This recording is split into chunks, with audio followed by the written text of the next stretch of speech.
பிரியமானவர்களே, இயேசுவின் நாமத்தில் உங்களுக்கு என் அன்பின் வாழ்த்துக்கள். இடம்லாம் ரொம்ப அழகா இருக்க, பிளசண்டா இருக்கு. எங்கன்னு பாக்குறீங்களா? அமெரிக்கா தேசத்துல சின்சினாட்டி என்கிற ஒரு பட்டணம். அங்கதான் இந்த இடங்கள்ல ரொம்ப அழகான இடம். எங்க போனாலும் ஆண்டவருடைய அழகான சிருஷ்டிப்பை காண முடிகிறாரு.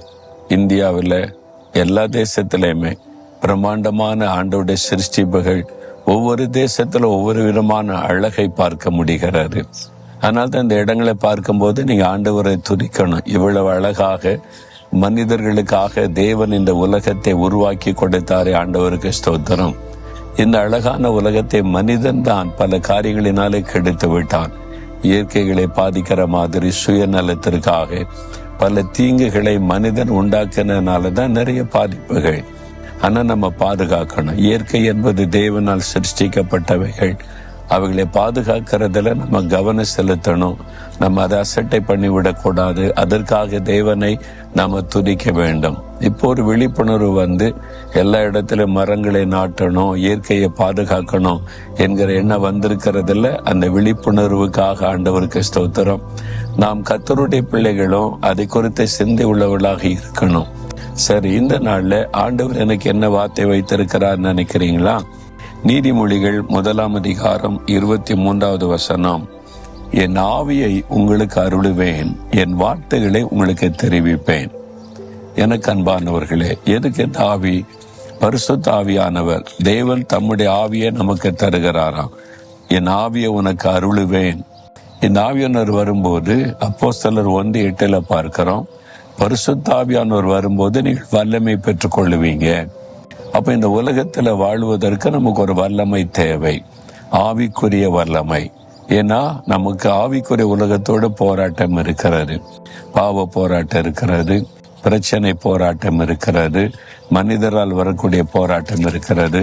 அந்த தினமும் சந்திக்கிறோம்ல, இதெல்லாம் ஜெயிப்பதற்கு நமக்கு ஒரு வல்லமை வேணும். அதுக்கு ஆண்டு சொல்றார், என் ஆவியை உங்களுக்கு அருளுவேன். அந்த பரிசுத்த ஆவியானவர் நமக்குள்ள வரும்போது பாவத்தை மேற்கொள்ளக்கூடிய வல்லமை, பயத்தை மேற்கொள்ளக்கூடிய வல்லமை, பிரச்சனைகளை மேற்கொள்ளக்கூடிய வல்லமை, சாத்தானுடைய கிரியைகளை மேற்கொள்ளக்கூடிய வல்லமை, இந்த வல்லமைகளை ஆவியானவர் நமக்கு தருவார். அப்ப நம்ம ஜெயம் பெற்றவளாய் இருக்க முடியும். அதுக்கு தான் இந்த ஆவியின் அபிஷேகம் அவசியம். அதனால் ஆண்டு என் ஆவியை உனக்கு அருளுவேன். தினந்தோறும் காலையில இந்த பரிசுத்த ஆவியானுடைய வல்லமையினால் நிரப்பப்பட்டவடாகத்தான் நீங்க வெளியே போகணும். அப்பதான் நீங்க இந்த நாள் முழுவதும் ஜெயிக்க முடியும்.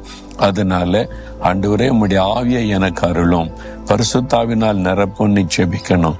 நான் தினமும் காலையில எழுந்து இன்றைக்கு ஒரு அபிஷேகம் எனக்கு வேணும், இன்றைக்கு உம்முடைய ஆவியானுடைய வல்லமை வேணும், இன்றைக்கு உள்ள பிரச்சனைகள் போராட்டங்களை சந்திக்க எனக்கு அந்த வல்லமை வேணும்னு ஜெபித்து ஆவியானவருக்கு இடம் கொடுப்பது, ஆவியினால் நிரப்பப்பட்டிருப்பது ரொம்ப முக்கியம்.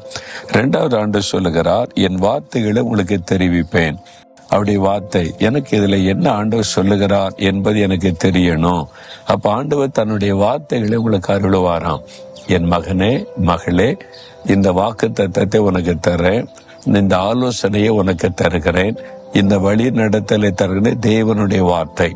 நீங்க பரிசுத்த ஆவியில நிரம்பி ஜெபித்து காத்திருக்கும் போது தேவனுடைய வார்த்தை வெளிப்படும்.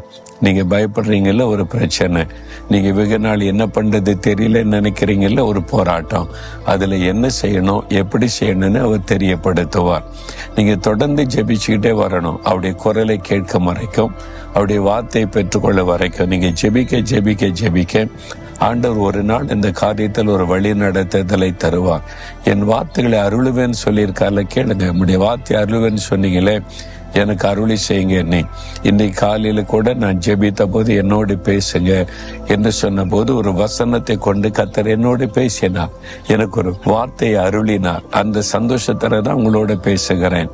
ஒவ்வொரு நாளும் உடைய வார்த்தையை நம்ம பெற்றுக்கொள்ளணும். ஆண்டவர் வாக்கு கொடுக்கிறார், என் ஆவியை உனக்கு அருளுவேன், வார்த்தையை உனக்கு தெரிவிப்பேன். நீங்க தினமும் இந்த பரிசுத்தாவினால் நிரப்பப்படணும், தேவனுடைய வார்த்தையை பெற்றுக்கொள்ளணும். அப்ப ஆண்டவருடைய கரம் உங்களோடு இந்த நடத்துவதை உங்களால உணர முடியும். கேட்கறீங்களா? ஆண்டவரே, உம்முடைய ஆவியை அருளுவேன்னு சொன்னீங்க, இந்த நாள்ல எனக்கு உம்முடைய பரிசுத்தாவின் வல்லமை அருளும், ஆவியினால் என்னை நிரப்பும், எனக்கு உம்முடைய வார்த்தையை தெரியப்படுத்தும். உம்முடைய வார்த்தைக்காக காத்திருக்கிறேன். உம்முடைய வார்த்தை எனக்கு வெளிப்படுத்தி வழி நடத்தும். இயேசுவின் நாமத்தில் ஜெபிக்கிறேன் பிதாவே. ஆமேன், ஆமேன்.